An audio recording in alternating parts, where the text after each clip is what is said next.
শেখ হাসিনার নতুন একটি বক্তব্যকে ঘিরে ব্যাপক আলোচনার সৃষ্টি হয়েছে এবং সরকারি মহলেও নানারূপ আলোচনা শুরু হয়েছে।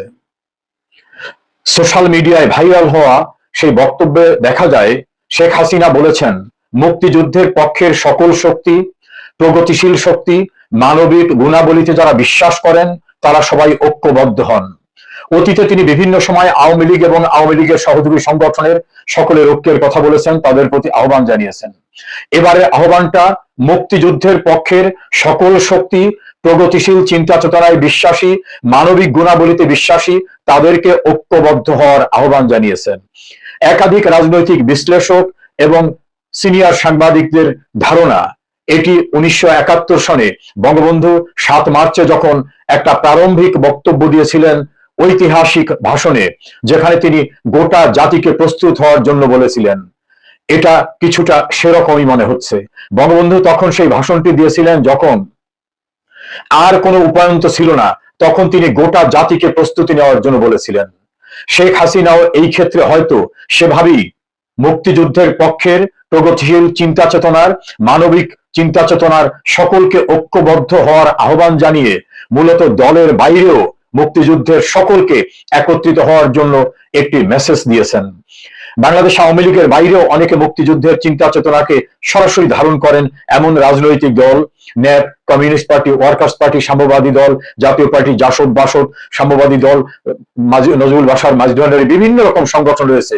যে সকল অসংখ্য সংগঠন আওয়ামী লীগের বাইরে থেকেও কঠিনভাবে মুক্তিযুদ্ধের চেতনা, মুক্তিযুদ্ধের আদর্শকে ধারণ করে এবং বিশ্বাস করে। শেখ হাসিনা তাদের ভিতরে ঐক্য সৃষ্টি করার জন্য আহ্বান জানিয়েছেন যে মুক্তিযুদ্ধের পক্ষের প্রগতিশীল এবং মানবিক গুণাবলীতে যারা বিশ্বাস করেন তারা ঐক্যবদ্ধ হন।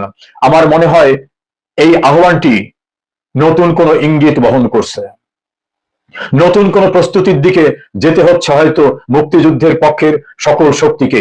যখন বাংলাদেশে পাকিস্তানের জনক কায়েদে আজম মোহাম্মদ আলী জিন্নাহর জন্মদিন পালিত হয়, যখন জাতীয় পতাকাকে এবং জাতীয় সঙ্গীতকে বদলে দিতে চায়, মুক্তিযুদ্ধের স্লোগান জয় বাংলাকে নিষিদ্ধ ঘোষণা করা হয়, মুক্তিযোদ্ধাদের চরমভাবে অপমানিত করা হয়, জুতা পেটা করা হয়, মুক্তিযুদ্ধের সংগঠকদের কারাগারে আটকে রাখা হয়, রাস্তাঘাটে নির্মমভাবে অত্যাচার করা হয়, মুক্তিযুদ্ধের সমস্ত স্মৃতিচিহ্ন মুছে দেওয়ার জন্য 32 নম্বর বঙ্গবন্ধু ভবন, বঙ্গবন্ধুর মুরাল, বীর শ্রেষ্ঠদের মুরাল সহ সমস্ত স্মৃতিচিহ্ন যখন মুছে দেওয়ার চেষ্টা চলছে, তখন এটা স্পষ্ট যে মুক্তিযুদ্ধের চেতনার বাংলাদেশ আর থাকছে না, এমন একটি ষড়যন্ত্র এগিয়ে যাচ্ছে। পার্লামেন্টের দিকে তাকালেও সেই একই দৃশ্য।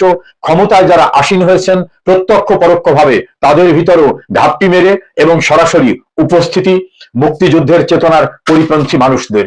এই পরিস্থিতিতে শেখ হাসিনার আহ্বানটি নতুন করে আরেকটি মুক্তিযুদ্ধে ঝাঁপিয়ে পড়ার জন্য মুক্তিযুদ্ধের পক্ষের সকলকে আহ্বান বলে অনেক বিশ্লেষণের ধারণা।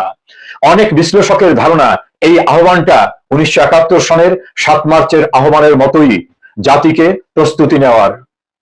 দর্শক শ্রোতা, হয়তো মুক্তিযুদ্ধের চেতনাকে পুনরুদ্ধার করতে আরেকটি মুক্তিযুদ্ধে বাঙালি জাতিকে ঝাঁপিয়ে পড়তে হতে পারে, যার মাধ্যমে আমাদের সেই অসাম্প্রদায়িক গণতন্ত্র, সমাজতন্ত্র, ধর্মনিরপেক্ষতা, জাতীয়তাবাদের যে মূল স্তম্ভ, সেই বাংলাদেশকে পুনরুদ্ধার করতে হবে।